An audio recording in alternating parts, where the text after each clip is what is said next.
Oh yes, I'm very excited to talk about this one. Now, we all know that Ash's team has been very, very impressive so far. I mean, it's just two Pokemon that he's caught. Just Dragonite, Gengar, not a big deal, right? Well, he caught another one this episode. And I know it's going to lead into something bigger than what we expect. So they just start out with this episode just wanting to find out more about Pokemon eggs. Literally off the bat, they did some research at the Sakuragi Institute and they said, hey, let's go find a Pokemon egg because it looks interesting and we want to be research fellowing. So as they try to find within the Vermilion City limits, Ash engages in another Pokemon World Championships tournament. However, it was really quick. And while he was battling, he sensed something. Now, from afar in the Pokemon Center, there was this egg that Nurse Joy received from the Hoenn region that for some reason wouldn't really hatch, despite being taken to multiple daycare centers. But it felt a strong presence ever since Ash started that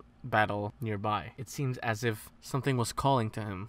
So when he got his Pikachu healed up at the Pokemon Center after the battle, he sensed that feeling again, that weird aura-like feeling, and it eventually led him to the room where the egg was located. So Nurse Joy decided that maybe the egg would hatch in a trainer's hand, and based on what she saw inside Satoshi, I think she felt he could make the egg hatch. And this isn't the first time Ash has received a Pokemon egg before. Now, I remember the one where he got Phanpy in, and I mean, he technically took care a bit of the Togepi egg back in the original series, but it ended up becoming Misty's. I think there was a few more, but I can't remember off the top of my head, unless it was just Phanpy. Oh no, wait, Noibat from X and Y, of course. How could I forget that? And I loved when he brought the egg to the Institute. Karyud, the Dragonite, really wanted to hug it, but Ash was like, no, you might crush it. And the Dragonite just so badly wanted to hug it. Oh my god. And then it ended up just hugging Pikachu. I just seriously hope we get to see more Dragonite episodes soon, because it is adorable. So the egg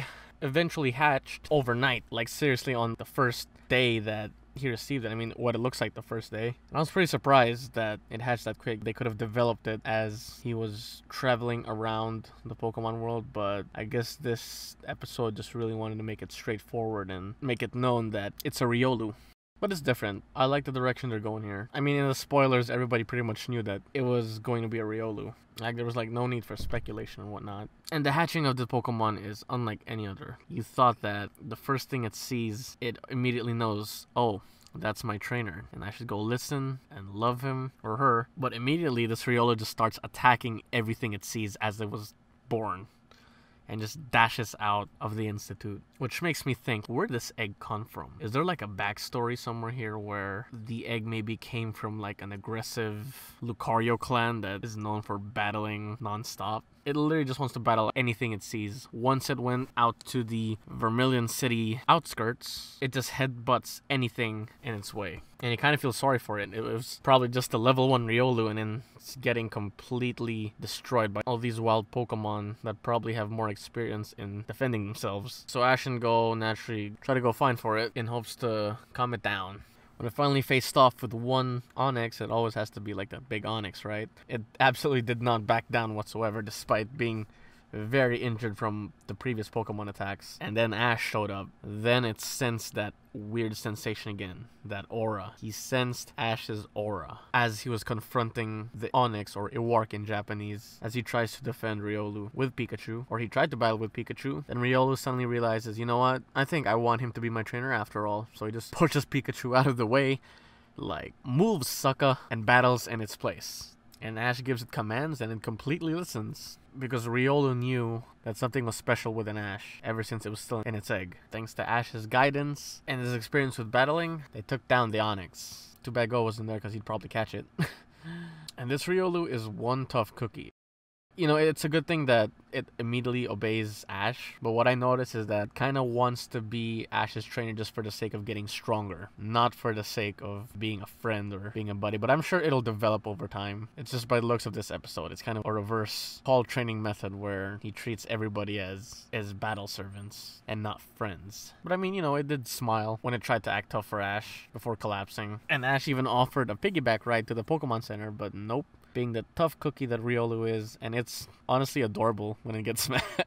It's really trying its hardest to look strong, but he's just a cute little Riolu. You just want to squish his ears and hug it. But yeah, he rejected the offer to get on Ash's back and just walk towards the Pokemon Center on his own 2 feet. So we can expect a lot of stubbornness with this thing, and I'm sure it would get along very well with Go's Reboot. So as it was getting healed up in the Pokemon Center, it immediately wants Ash to catch it. And I'm surprised it didn't ask for a battle, but it probably knew that it would lose since it just got born the other night. And what I really liked about this is that when Ash did catch Riolu, it didn't even like turn or anything. It feels like this was like a critical capture on what you call in the games. So could this be the first critical capture we've seen? Although it wasn't mentioned that it was a critical capture, it didn't exactly look like one, because I know with a critical capture it spins around just once and click. But it was literally a frame 1 click, not even a turn. So I think this is even rarer than a critical capture. And of course, it's only reserved for our boy Ash. Because like what I said in the previous videos, when he caught Gengar, when he caught Dragonite, the Pokemon choose him. He doesn't choose the Pokemon. And we finally get that updated Pokemon Shitori ED with Riolu finally dancing with Reboot and Pikachu at the end instead of that egg moving around. And we seriously just got introduced to the egg just this episode, but it was shown in the previous version of the updated Pokemon Shitori. And yeah, I can't wait what this eventually leads up to. And like everybody else, they are anticipating it to evolve to a Lucario. And honestly, as much as I'd want that, I won't be surprised if it'll stay Riolu, because you never know what's going to happen with this anime. It's very, very unpredictable. But I have a feeling it will probably end up evolving to a Lucario, and that would be pretty cool. Gives you the Lucario and the Mystery of Mew vibes. When Ash bonded with Sir Aaron's Lucario. That was a good movie, by the way.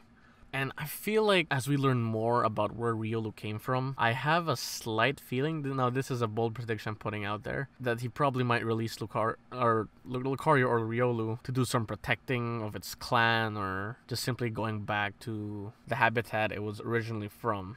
I don't know, don't count me on it, but that's just a bold prediction I'm making. But yeah, I wonder what Pokemon Ash is gonna catch next. Who knows, maybe it's gonna be a freaking Zapdos. But I know that his team in this new series is showing a lot of variety in terms of personality, types, and this might be probably the best team Ash might form of all time. And he even might mix in with some of his old Pokemon from previous generations. And this is why I cannot wait for the show to come back out of hiatus so we can see more of what his team can do. And up next, we got one more final episode before the hiatus started and I get officially caught up with everything. And it's the Goodbye Rabifoot episode.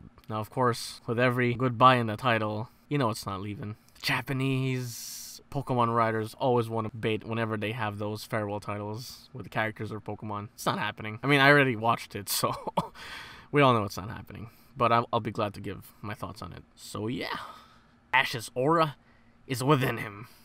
And all I have to say is that the aura of my hype with this series just keeps on getting higher and higher.